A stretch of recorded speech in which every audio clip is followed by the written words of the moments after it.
Raksasa chip Intel kian terpuruk. Kinerja perusahaannya pun terus merosot selama tahun 2024.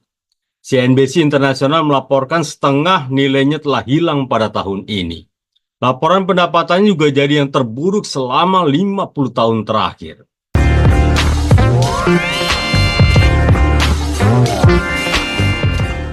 Intel mulai kehilangan identitasnya sebagai perusahaan produsen chip terbesar di dunia.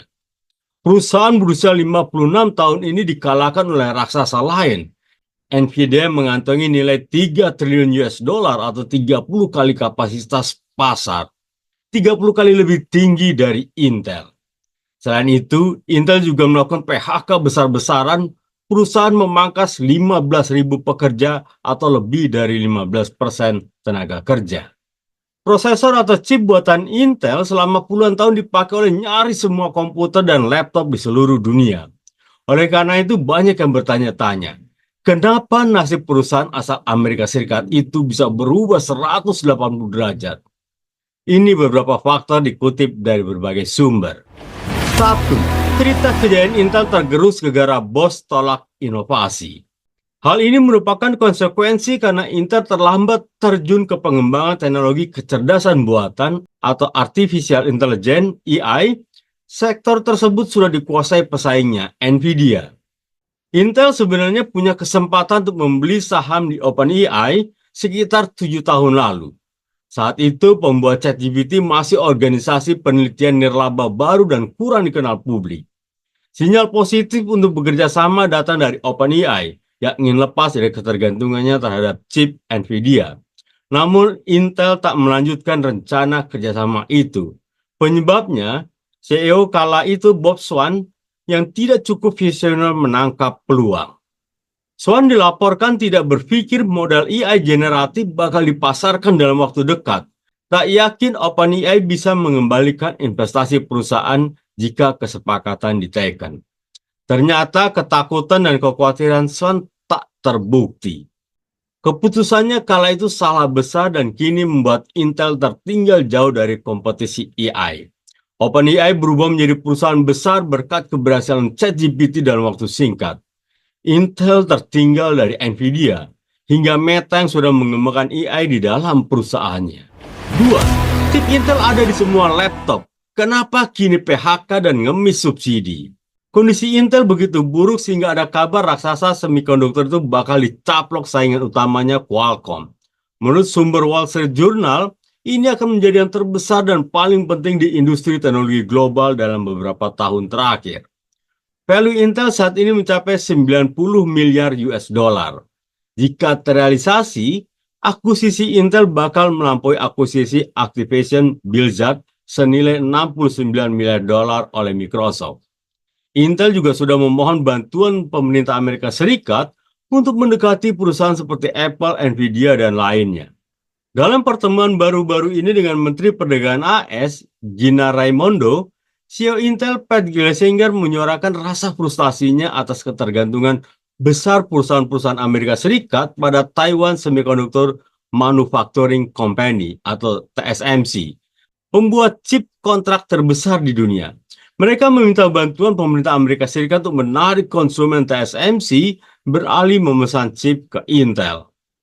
Lalu, apa yang sebenarnya terjadi dengan Intel sehingga tertinggal dari pesaingnya termasuk Qualcomm, Broadcom, Texas Instruments, dan AMD? Permasalahan utama Intel saat ini adalah bisnis manufaktur chip mereka yang disebut sebagai foundry. Unit foundry milik Intel diberi nama IVS. Sebelum mendirikan IVS, Intel selama ini fokus dalam bisnis pengembangan, desain, dan pemasaran chip. Keputusan untuk memproduksi chip adalah bagian dari upaya Amerika Serikat untuk mengembalikan industri teknologi tinggi ke dalam negeri. Perusahaan Amerika Serikat memang sudah jauh tertinggal dari perusahaan asal Taiwan, TSMC, dalam proses produksi chip. Dominasi TSMC telah bertahan sejak krisis finansial 2008-2009. Pada saat itu, pendiri TSMC memutuskan untuk berinvestasi besar-besaran saat perusahaan semikonduktor lain memangkas belanja modal dan melakukan PHK.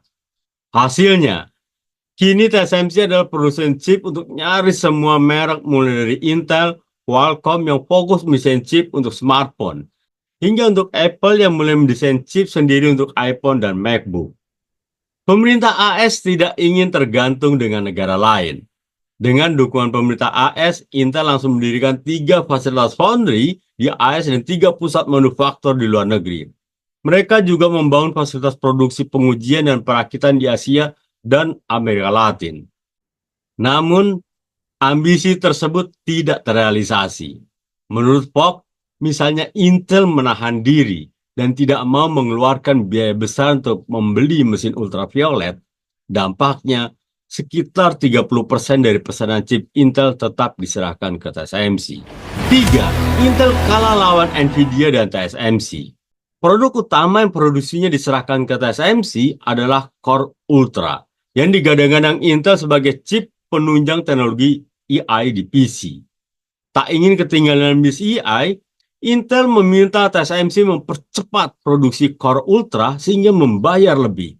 Permasalahannya, Intel kini bukan lagi pemain tunggal di bisnis komponen untuk komputer dan laptop. Qualcomm yang selama ini fokus di smartphone tablet mulai memasuki bisnis PC. Artinya, pendapatan yang telah ditargetkan Intel meleset jauh. Kucuran dana subsidi senilai 8,5 miliar dolar juga tidak cukup untuk menutupi selisih antara pendapatan dan biaya yang semakin melebar. Intel juga menghadapi permasalahan yang lebih mendasar. Kemampuan riset dan pengembangan mereka sudah tertinggal jauh. CEO Intel, Pat Gelsinger, misalnya pernah sesumbar bisa merealisasikan chip dengan 5 model dalam 4 tahun. Namun hingga saat ini belum ada kabar terobosan sedikit pun. Di sisi lain, Nvidia ketiban durian runtuh karena GPU buatannya yang tadinya hanya digunakan untuk video game, ternyata ampuh sebagai mesin teknologi AI. Nvidia telah mengembangkan teknologi GPU sejak tahun 2018, jauh sebelum ChatGPT menggebrak. Meskipun Intel berusaha mengejar ketertinggalan, para produsen perangkat pintar sudah move on. Apple yang selama ini adalah pelanggan setia Intel sudah mulai memproduksi chip sendiri. Penutup. Menarik melihat perkembangan Intel dalam beberapa tahun ke depan. Akankah PC atau laptop kita masih berisi prosesor Intel atau merek lain? Kalau pendapat saya, pemerintah AS akan membantu supaya Intel dapat kembali bangkit. Peran besar Intel dalam industri yang kini dianggap vital bagi keamanan nasional juga memberikan semacam dasar yang kuat, mengingat sensitivitas terhadap produksi semikonduktor domestik AS. Banyak pengamat ragu pemerintah AS akan membiarkan masalah Intel begitu saja. Oleh karena itu, pemerintah Amerika Serikat turun tangan melalui CHIPS Act yang disahkan pada 2022. Undang-undang tersebut mengalokasikan 39 miliar US dollar dalam bentuk hibah langsung kepada produsen chip untuk membantu biaya pembangunan fasilitas baru. Namun, masalah utama Intel saat ini adalah chip yang mereka produksi tidak lagi laku seperti dulu. Bisnis pusat data yang dulu berkembang pesat kini terpukul keras karena Intel kehilangan pangsa pasar chip, CPU server ke AMD. Selain itu, terjadi pergeseran tajam dalam anggaran pusat data ke akselerator GPU Nvidia, yang menjadi kunci dalam pengembangan layanan kecerdasan buatan generatif. Guys, tidak ada jalan yang akan cepat untuk diambil. Dengan begitu, pemerintah AS mungkin akan menjadi pendukung terbesar Intel untuk waktu yang lama. Bagaimana pendapat Anda? Silakan tulis komentar Anda di bawah. Semoga video ini bermanfaat dan jangan lupa klik like and subscribe. Sampai jumpa di next video.